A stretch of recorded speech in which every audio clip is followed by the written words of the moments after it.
Hi everyone, it's Lynnea from LDRS Creative, and I'm going to make a rainbow card today using the new envelope and postage collage 4x6 stamps. Now the great thing about this stamp set is that if you have the postage collage dies or the nested postage collage dies, these stamps will fit within those segmented areas. I'm not going to be using it with the dies today, but I am going to be using one of the outline from the nested postage collage dies and the Postage Collage Mask Stencil. So that's where I'm going to start.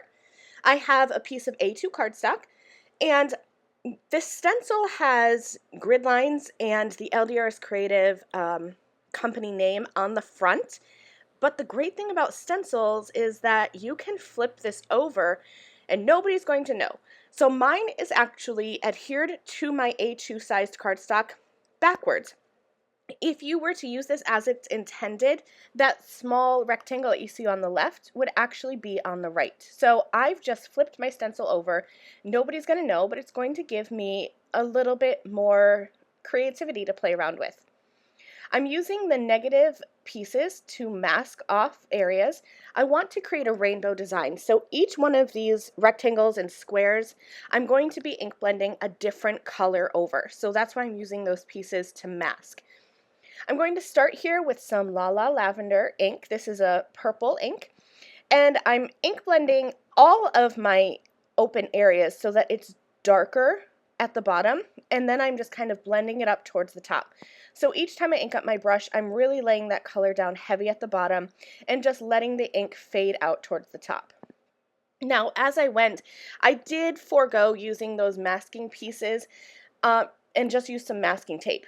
You can use the masking pieces or masking tape, whichever one is easier for you. Since I was doing a lot of moving around and moving the tape and everything, I just thought tape was easier, so that's why I switched over to the tape. But those inner masking pieces are included with the Postage Collage Mask Stencil if you want to save your tape.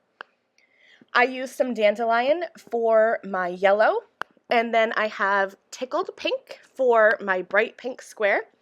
Now I'm moving on to my green, and my green is going to be key lime pie. I use Bali blue for the blue, and then I'm going to finish up at the top with in your face orange. And with each color, I'm doing that same blending technique where I'm keeping the concentration of the ink heavy towards the bottom and then just blending out towards the top. Really nothing special about this ink blending. I just wanted to get some color down so that I could have different blocks of colors on my card panel.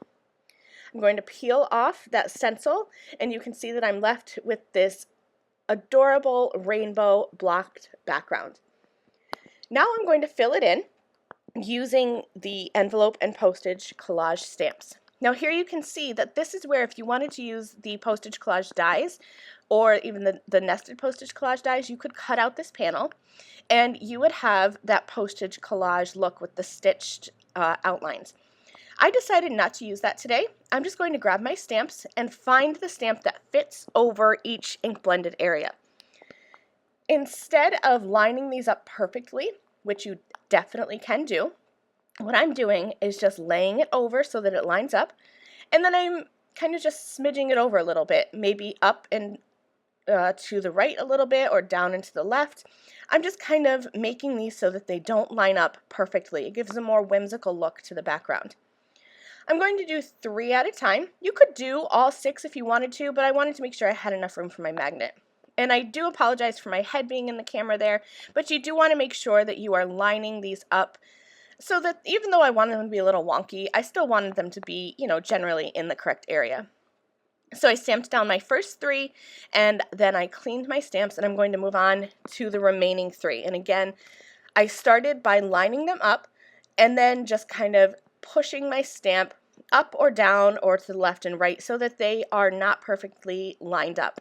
And in the end, you'll see when I hold that up to the camera, you'll see that they're not perfectly lined up. They kind of give that whimsical look where they're offset just a little bit.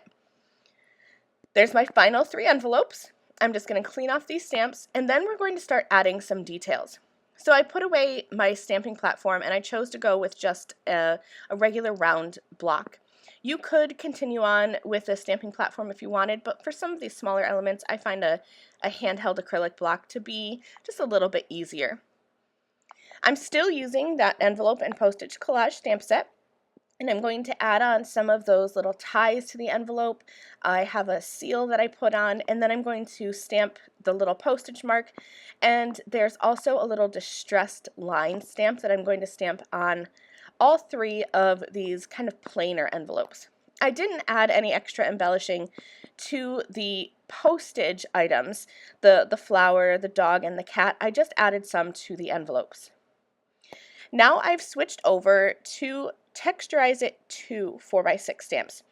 This is one of my favorite stamp sets. It has a permanent place on my desk, and I reach for it all the time because there are lots of little elements like these little slashed lines. There's little like grid lines, and my favorite one is the one that I use last, and that's just a stamp with a bunch of different sized dots.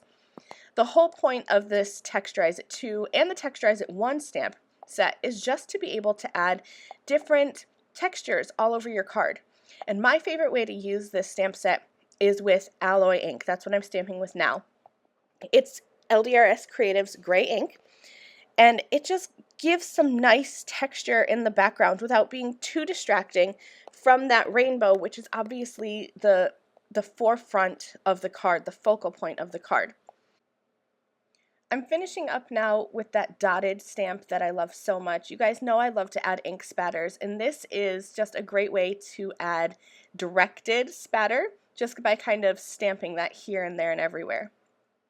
So now here's where I'm going to grab my nested postage collage dies. And again, if you wanted to, you could cut out the envelopes with that inner die that's going to give the stitching around it. But I just wanted to keep this as a full panel with a decorative edge. So I'm using that outer edge that creates that kind of postage stamp outline. And then I have a gray card base that I'm going to add this onto with foam tape. And that's really it to this card. I chose not to add a sentiment, but there are lots of LDRS Creative sentiments that you could add in the center if you wanted to. But not adding a sentiment lets this be just kind of an all-occasion card that I can send to anybody on my mailing list. That's it, you guys. Thanks so much for watching. I'll see you guys again soon. Bye! Thank you again very much for watching this video.